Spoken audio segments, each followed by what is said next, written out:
As for myself, I had already made up my mind. I turned to silence and began to read with real frenzy and without order of any kind.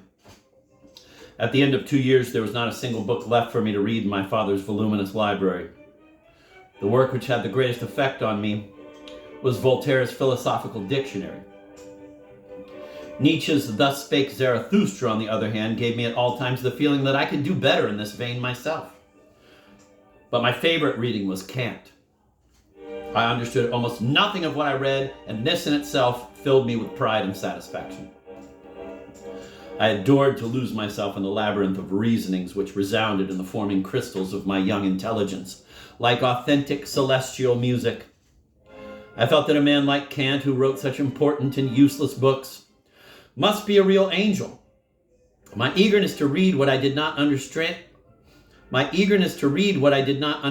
stronger than my will, must have obeyed a violent necessity for the spiritual nourishment of my soul, and just as a calcium deficiency in certain weakened organisms of children causes them blindly and irresistibly to break off and eat the lime and plaster on walls, so my spirit must have needed that categorical imperative, which I chewed and rechewed for 2 consecutive years without succeeding in swallowing it.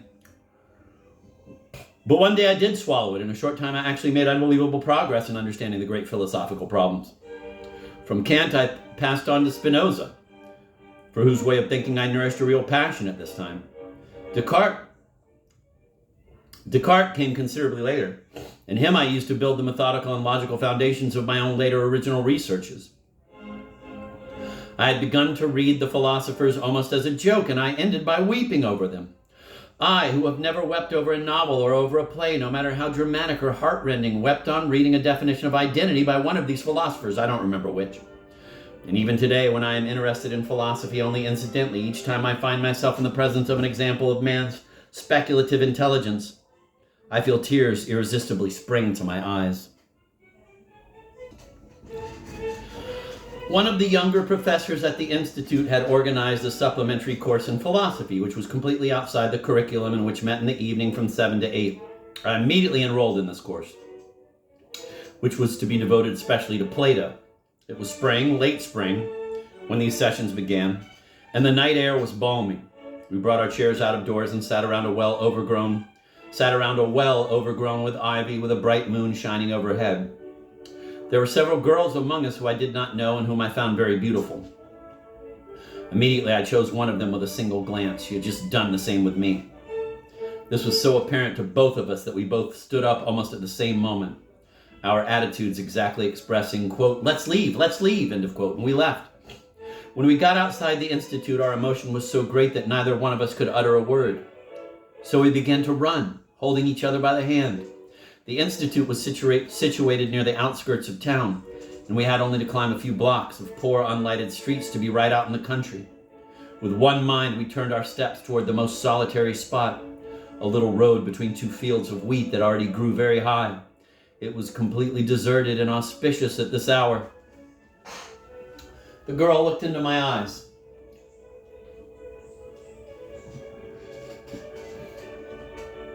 With a fiery and provocative sweetness. She would laugh from time to time and start off again at a run. But if I had been at a loss for words to begin with, I was even more so now. I thought I should never be able to utter a word again. I tried and nothing came. I attributed this phenomenon now more to my paroxysmal fatigue than to my emotional state. She was trembling with every breath, which made her doubly, triply desirable to me. Pointing with my finger to a slight hollow in the field of wheat, I said with a supreme effort, "There!" She ran to the spot, and when she reached it, lay down, disappearing completely in the wheat. I arrived there in turn. There the girl lay, stretched out full length, appearing much taller than she had before. I saw then that she was very blonde and had extremely beautiful breasts, which I felt wriggling under her blouse like fish caught in my hands. We kissed each other on the mouth for a long time. At times she would half open her mouth and I would press my lips against her teeth, kissing them till it hurt me.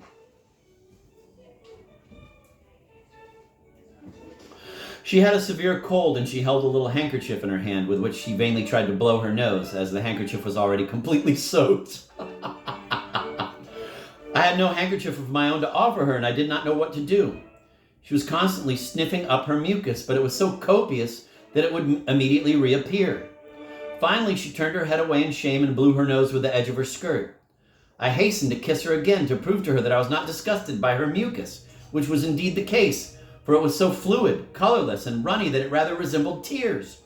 Moreover, her bosom was continually quivering with her breathing, which gave me the illusion that she was weeping. Then I looked at her hard. "I don't love you," I said, "and I shall never love any woman. I shall always live alone."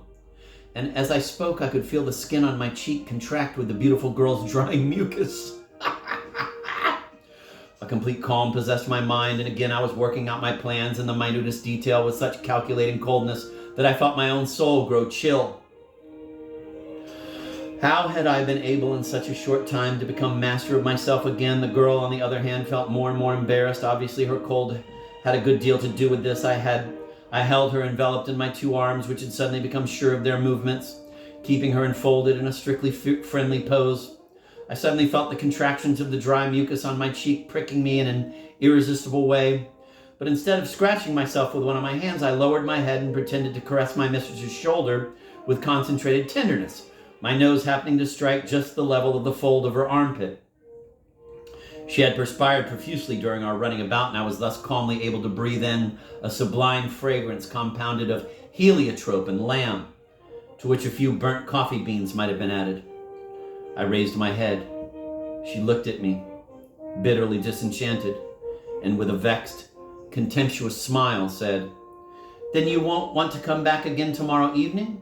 "Tomorrow evening, yes," I answered, ceremoniously helping her up, "and for another 5 years, but not a day longer." I had my plan. It was a 5-year plan.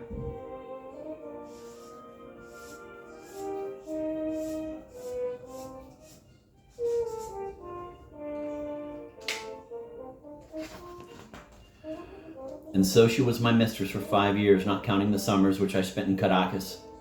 During this time, she remained faithful to me to the point of mysticism. I never saw her except at different times during the twilight hours. On the days when I wished to remain alone, I communicated this fact to her by a little note which I sent her by a street urchin. Otherwise, we would meet in the open countryside as if by chance. In order to do this, she had to resort to 1,000 ruses, even to bringing some of her girlfriends along, who in turn were sometimes accompanied by boys. But I disliked this, and on most of our walks we were alone. It was in the course of this 5-year romance that I put into play all the resources of my sentimental perversity. I had succeeded in creating in her such a need of me. I had so cynically graduated the frequency of our meetings, the kinds of subjects I would talk about, the sensational lies about supposed inventions, which I had not made at all and which for the most part were improvised on the spur of the moment, that I could see the sway of my influence growing day by day. It was a methodical, encircling, annihilating, mortal fascination. The time came when I considered my girl ripe, and I began to demand that she perform acts, sacrifices for me. Had she not often told me she was ready to give her life to die for me? Well then, I would see about that. We still had how much time? 4 years? I have to mention, in order that the ever-growing passion which I unleashed in this woman's soul may be better understood and not solely attributed to my gifts as a Don Juan, that nothing more occurred between us two, in an erotic way, than has been described on the first day. We kissed each other on the mouth. We looked into each other's eyes. I caressed her breasts, and that was all. I think also that the sense of inferiority, which she felt the day we met, because of her cold and her lack of a dry handkerchief, created in her mind such a dissatisfaction, such a violent, continued desire to rehabilitate herself in my eyes, that in the sequel of our relationship, never being able to obtain more fun from me, never being able to obtain from me in the way of passion,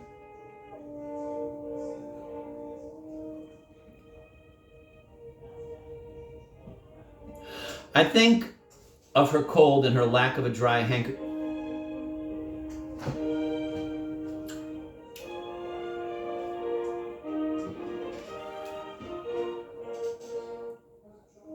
I think also that the sense of inferiority which she felt the day we met because of her cold and her lack of a dry handkerchief created in her mind such a dissatisfaction, such a violent continued desire to rehabilitate herself in my eyes, that in the sequel of our relationship, never being able to obtain from me...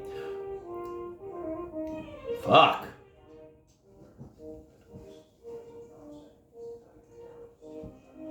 Let me run at it again. I think also that the sense of inferiority which she felt the day we met because of her cold and her lack of a dry handkerchief created in her mind such a dissatisfaction, such a violent, continued desire to rehabilitate herself in my eyes that in the sequel of our relationship, never being able to obtain more from me in the way of passion than what I had shown her on that occasion, rather less on the contrary, for the simulation of coldness was one of my most formidable weapons.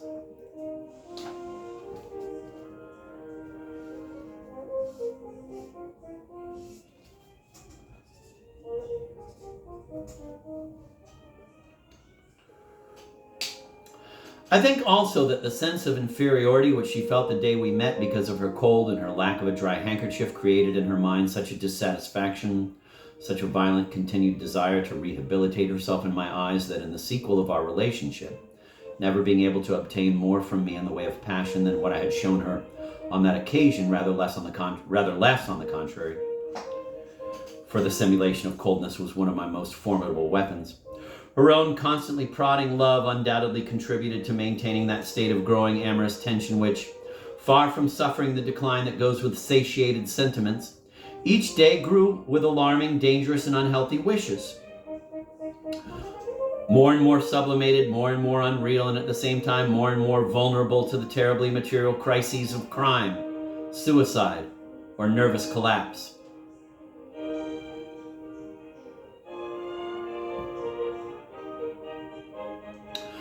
Unconsummated love has appeared to me since this experience to be one of the most hallucinatory themes of sentimental mythology.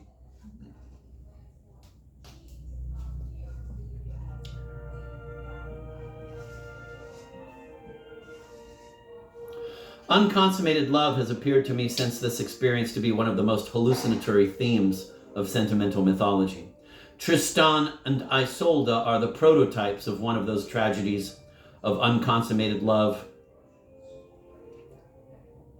which in the realm of the sentiments are as ferociously cannibalistic as that of the praying mantis actually devouring its male on their wedding day during the very act of love.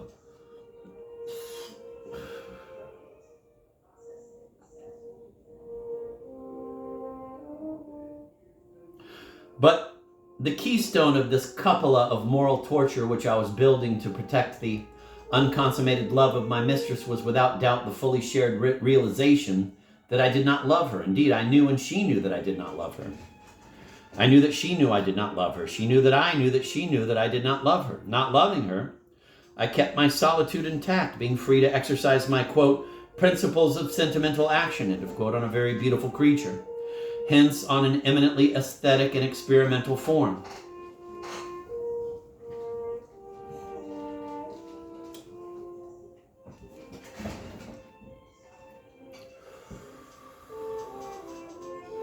I knew that to love as I should have adored my Galuchka, my Dulita Rediviva, was something altogether different, calling for the annihilations of the ego and an omnipotent confusion of all sentiments, in which all conscious discrimination, all methodical choice of action perpetually threatened to break down in the most paradoxically unforeseeable fashion. Here, on the contrary, my mistress became the constant target of my trials of skill, which I knew were going to, quote, serve, end of quote, me later. I was quite aware that love is receiving the arrow, not shooting it. And I tried out upon her flesh that Saint Sebastian whom I bore in a latent state in my own skin. I should have liked to shuffle off as a serpent does.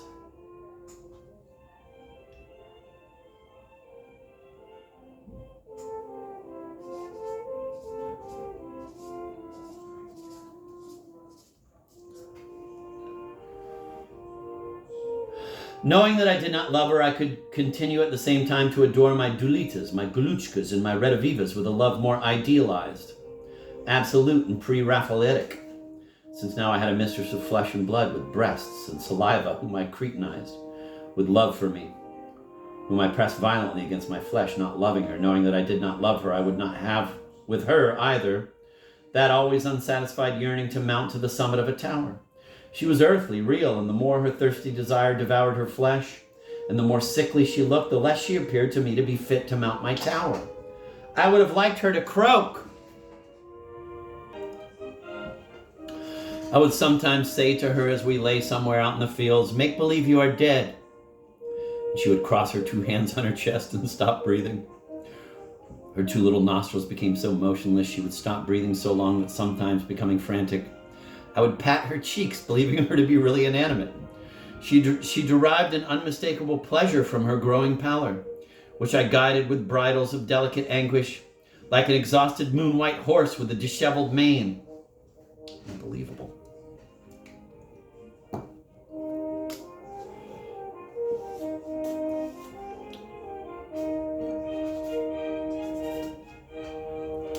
I have to read that again. I would sometimes say to her as we lay somewhere out in the fields, "Make believe you are dead." And she would cross her two hands on her chest and stop breathing. Her two little nostrils became so motionless she would stop breathing so long that sometimes, becoming frantic, I would pat her cheeks, believing her to be really inanimate. She derived an unmistakable pleasure from her growing pallor, which I guided with bridles of delicate anguish, like an exhausted moon-white horse with a disheveled mane. Now we'll run together without stopping as far as to that cypress tree.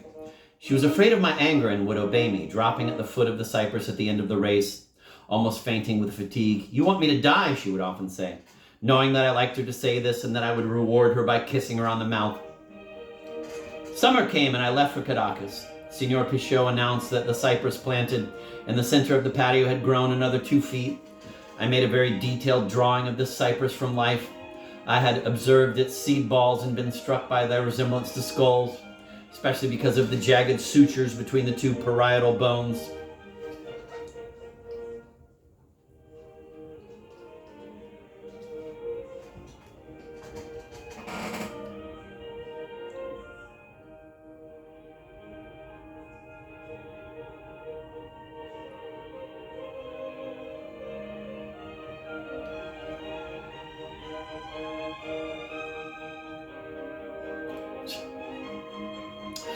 The letters that I received from my mistress were more exalted in tone than ever, and I answered her only rarely, always with a barb of venom which I knew could not fail to poison her and make her yellow as wax.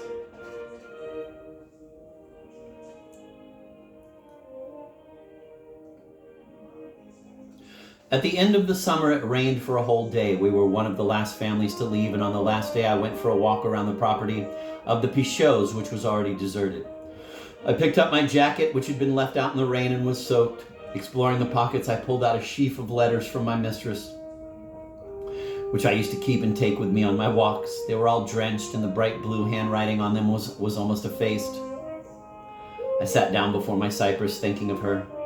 Mechanically, I began to squeeze and compress the letters between my hands so that they became like paste, and soon I made a kind of ball by rolling together several wads of these wet papers.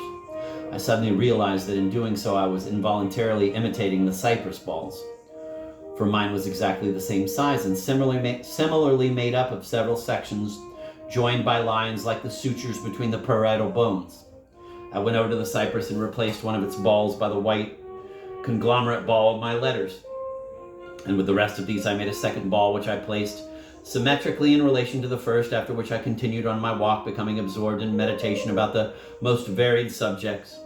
I remained seated for more than an hour on the extreme point of a rock, so close to the breaking waves that when I left, my face and hair were all wet. The taste of sea salt, which was on my lips, evoked in my mind the myth of incorruptibility, of immortality, so obsessing to me at the time. Night had come and I no longer saw where I was walking. Suddenly I shuddered and put my hand on my heart, where I felt a twinge as though something had just bitten it. In passing, I had been startled by the two motionless white balls which I had left in the cypress tree and which loomed out of the dark as I came almost close enough to touch them. A lightning presentiment flashed through my mind. Is she dead? I broke into a cold sweat which did not leave me till I got to the house, where a letter from my mistress awaited me, which she concluded by saying, "I am getting fatter, and everyone thinks I look very well, but I am only interested in what you will think of me when you see me again. 1,000 kisses, and again, I could never forget you, etc., etc." End of quote. The idiot!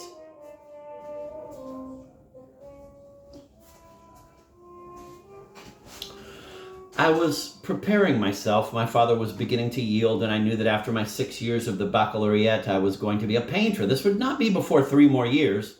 but there was already talk of the School of Fine Arts of Madrid, and perhaps if I won prizes, I would go and complete my studies in Rome. The thought of attending official courses again, even if these were courses in painting, deeply revolted me at first, for I should have liked to be given full freedom of action, without anyone's being able to interfere with what went on inside my head. I was already planning a desperate struggle, a struggle to the death with my professors. What I intended to do had to happen without witnesses. Besides, the sole present witness of my artistic inventions, Senor Nunez, no longer had any peace with me. Each day I flabbergasted him, and each day he had to acknowledge that I was right. I was making my first technical discoveries, and they all had the same origin. I would start out by doing exactly the contrary of what my professor told me. Once we were drawing an old man, a beggar, who had a beard of very curly, fine hair, almost like down, and absolutely white. After looking at my drawing, Senor Nunez told me that it was too much worked over with pencil strokes to make it possible to get the effect of that very delicate white down. I must do two things: begin again with an absolutely clean sheet of paper, and respect its, quote, whiteness, end of quote, which I could then utilize. And also, in order to get the effect of the extremely fine down of his hair, I would have to use a very soft pencil and make strokes that would barely brush the paper.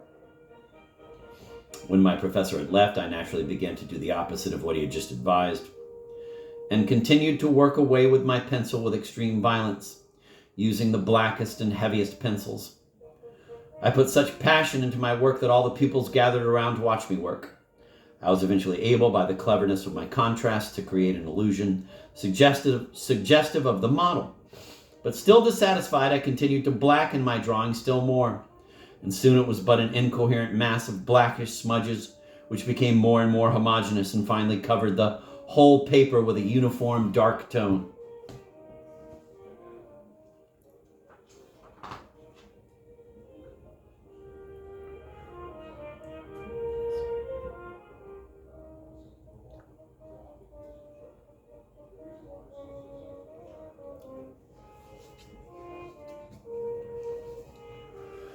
The next day, when the professor came and stood in front of my work, he uttered a cry of despair. "You've done just the opposite of what I told you to do, and this is the result." To which I answered that I was on the verge of solving the problem, and taking out a bottle of India ink and a brush, I began to daub my drawing with pitch black precisely where the model was whitest. My professor, thinking he understood, exclaimed, "Your idea is to make the negative." "My idea," I answered, "is to paint exactly what I see." The professor went off again, shaking his head, saying, "If you think you can finish it with chalk, you're mistaken, because your India ink won't take chalk."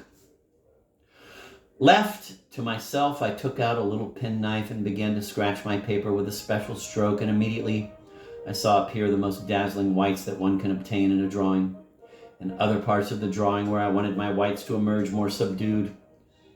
I would spit directly on the given spot, and my rubbing then produced peelings that were more grayish and dirty. The beard of the old beggar who sat as the model emerged from the shadows of my drawing with a paralyzing realism. Soon I mastered the operation of bringing out the pulp of the paper in such a way as to really look like a kind of down, which was made by scratching the paper itself. Later, in studying the watercolors of Mariano Fortuny, the inventor of Spanish colorism and one of the most skillful beings in the world, I realized that he utilizes similar scratchings to obtain his most luminous whites, taking advantage, like myself, of the relief and irregularity of the whites in question to catch the light in the tiny particles of the surface and thus heighten the effect of stupefying luminousness.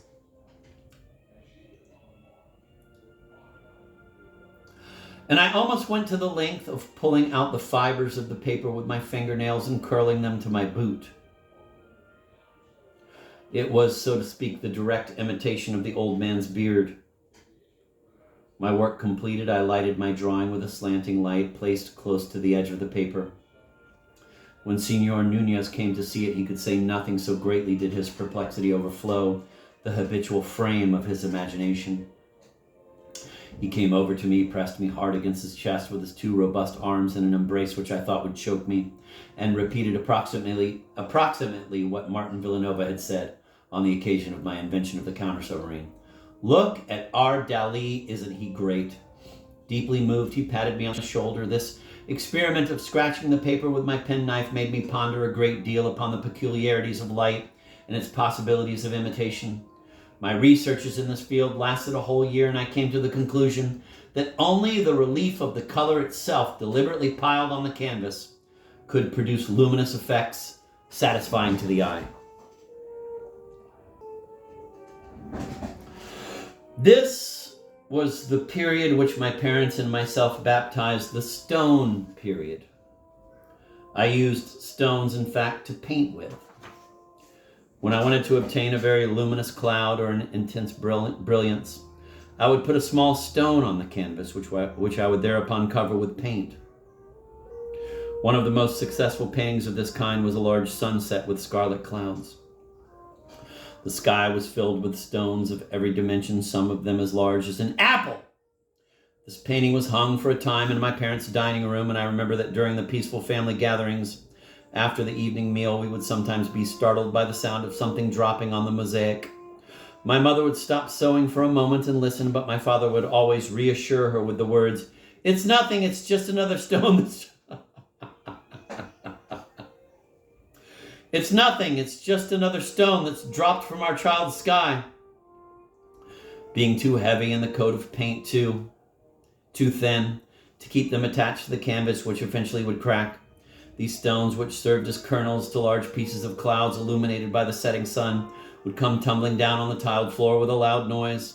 With a worried look, my father would add, "The ideas are good, but who would ever buy a painting which would eventually disappear while their house got cluttered up with stones?" In the town of Figueres, my pictorial researchers were a source of constant amusement. The word would go around that now Dali's son is putting stones in his pictures. Nevertheless, at the height of the stone period, I was asked to lend some of my paintings for an exhibition that was to take place in the hall of a musical society. There were represented about 30 local and regional artists, some of them from as far away as Girona and even Barcelona. My works were among the most noticed, and the two intellectuals of the town who carried the most weight, Carlos Costa and Puig Pujares, declared that without the slightest doubt a brilliant artist's career lay before me. This first consecration of my glory produced a powerful impression on my mistress's amorous imagination, and I took desperate advantage of this to enslave her to me more and more. Above all, I did not want her to have any friends, whether girls or boys, children or grown-ups. She had to remain always alone like myself, and when I wanted to, she could see me. Me, the only one who had intelligence, who understood everything differently from others, and whom the very newspapers were surrounding with clouds of glory. As soon as I learned that she had made a new acquaintance, or if she spoke to me of someone in a sympathetic way, I immediately tried to deprecate, ruin, and annihilate this person in her mind, and I always succeeded. I invariably found just the right observation, the prosaic simile, that defined the person with such realism that she could no longer see him in any other manner than the one which I dictated to her. I exacted the subservience of her sentiments in a literal way, and every infraction of my pitiless sentimental inquisition had to be punished by her bitter tears.